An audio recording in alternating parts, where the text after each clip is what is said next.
Joint replacements. This is a very hot topic.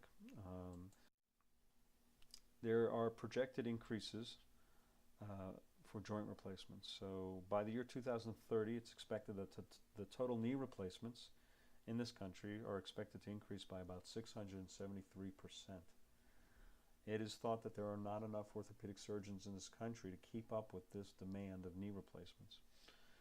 Furthermore, the fact that you're doing more knee replacements also results in what we call revisions, where you have to redo it, or something needs to get operated on after having had the knee replacement.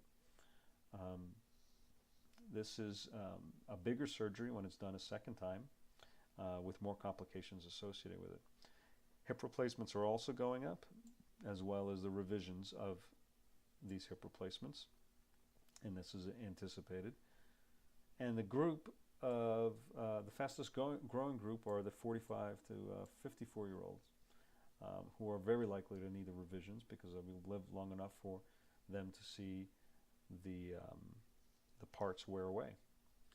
So there are different values that I've been able to see, but it could cost up to $50,000 or more to do all the different components involved with a joint replacement, as well as the rehabilitation and everything associated with it. This doesn't really account for all of the money that may be spent on the complications associated with joint replacement. If someone gets a clot, an infection, a heart attack, a stroke, a fracture, these things can occur and would actually increase the cost tremendously more.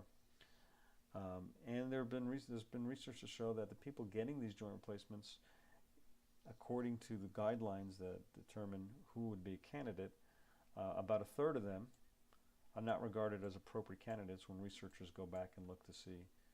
So we have a lot of inappropriate joint replacements being done. I mean, in general, what I tell patients, and here you can see some of the gory pictures associated with the joint replacements.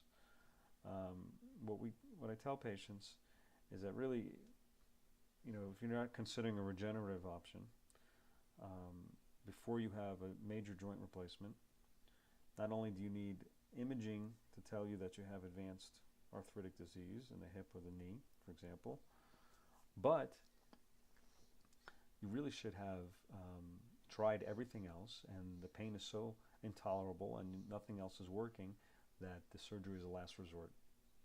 Those are the criteria, I believe, for determining if you need a joint replacement.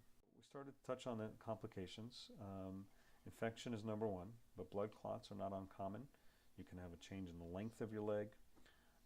What's not listed here is also what changes your balance or your ability to function normally. Leg length inequalities, dislocations can occur, a limp. Continued pain is not uncommon, actually, after a joint replacement. In certain age groups, the risk of a heart attack or stroke can be 30-fold increase, especially within the first 6 weeks after the joint replacement. 30-fold is a 3,000% increased risk. There's some newer data saying that there's an increased risk of spinal fractures and hip fractures, for example, after a knee replacement. We don't exactly know the reason for that, but that is what the data is telling us. So we know that a complication can occur in about 20 to 30% of all the joint replacement surgeries. Another disturbing fact is that about 40% of people who've had a knee replacement surgery have memory problems or thinking problems 3 months after the surgery. There's a lot of thoughts as to why this may be, but we know that this is not a good thing. There's also an increased risk of bleeding stomach ulcers. This is a high stress thing. To remove a body part, to replace it with something else is not a joke, and some things can happen. We talked about the heart attack and stroke risk, and in the year 2008 there were 5,000 deaths of just Medicare patients just from knee replacements in the US. There's issues with potential shedding of metal ions. Some joint replacements or some types of even partials or different types of procedures may have metal ions or metal that wears off. Those components can end up in the bloodstream, can end up in the brain, and this has made a lot of press and a lot of lawsuits. And you know, the worse your arthritis is, actually it turns out that the worse your outcome is going to be after one of these procedures, even though you're more likely to need the procedure.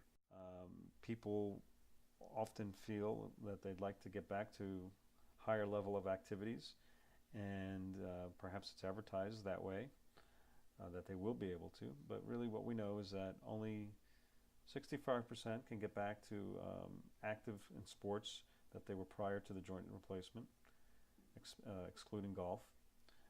So that's not too bad. 35% can't, but almost all of them stop by about 5 years. They have to assume lower intensity and lower impact activities. And we know the higher the activity level after a joint replacement, the worse the long-term outcomes, the more patient dissatisfaction, higher chance of having to have it revised, and the implant survives not as long. So more activity, as you might expect for a part, results in wearing of that part. Okay, this particular study is looking at how beneficial is a joint replacement. In this particular group from 19 to 2011, what they found by around year 2 after the surgery, there was about an average of a 10-point improvement in pain and disability score. But that needs to be placed in context. What was determined by the researchers as a 9-point improvement was considered to be minimal important difference, and that was only reached by 54%. That is, the remaining 46% did not reach this minimally important difference in this scale. So a lot of people are not getting the benefit that they thought they would. A recent study showed that about 40% of the patients had a median of 3 out of 10 and up to 5 out of 10 pain after a knee replacement. This is 1 year later.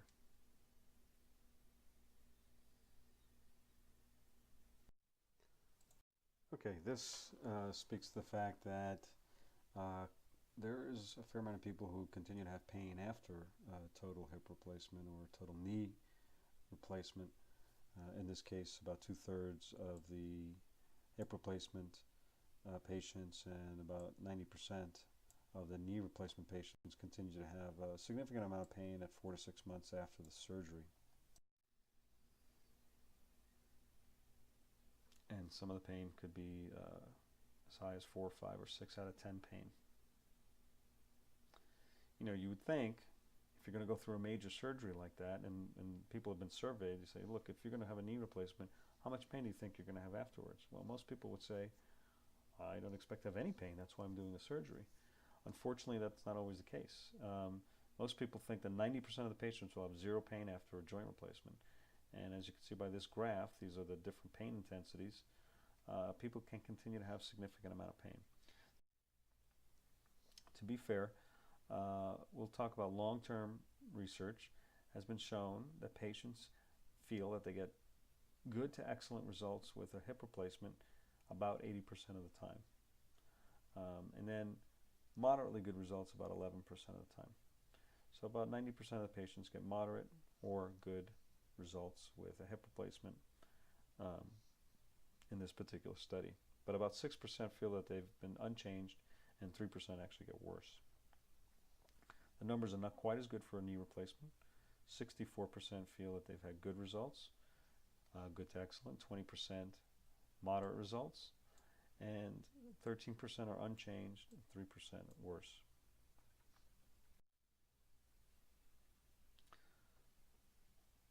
You know, I'm just going to shift gears here a little bit and talk about the meniscus briefly. You can see the meniscus is this kind of U-shaped spacer or shock absorber inside the knee. And for many, many years, meniscus tears have been treated with surgical treatments where pieces of the meniscus have been removed. Just to give you a little tutorial on what that might look like on an MRI. This black triangle should be one continuous black triangle. That space in between would be considered to be a tear. And the meniscus tissue can weaken. And here's a piece of meniscus here. It can actually get pushed outside of the joint space. This would be the joint space here, and it gets pushed out. We call that an extrusion. So surgeons take away pieces of meniscus, which happens 90% of the time. Some meniscus is removed during a meniscus surgery. The more that's removed, this is a graph that shows the percent of meniscus removed on the bottom and the percent increase in joint contact stress. So the more meniscus you remove, the more stress that's placed on the bone and the joint itself. And you can see how that can shift up to very quickly 200, 300, 400% increase increased contact. So does meniscus surgery work? Is this really what we should be doing for people who have problems? So removal of the meniscus, we know, accelerates arthritis. 60% of the patients showed early knee arthritis within years. More loss of sports activity when they remove it. Repair, meaning that they just sew together the pieces that are broken, is associated with less overall accelerated arthritis. However, the reoperation rates are higher. Also reduced loss of sports activity. So there is lack of high quality evidence that either strategy is a good idea, repair or removal.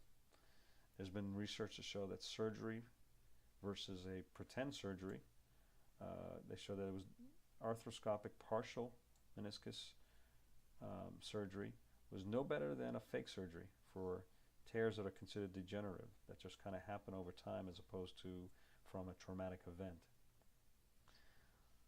They've also compared surgery of the meniscus versus exercise and shown that arthroscopic partial meniscus surgical removal is no better than a supervised exercise program in the long run. So if it's no better than in the long run, however, it does cause harm, like accelerating the arthritis, there are many people feeling that this is not the proper thing to do for someone with a meniscus tear.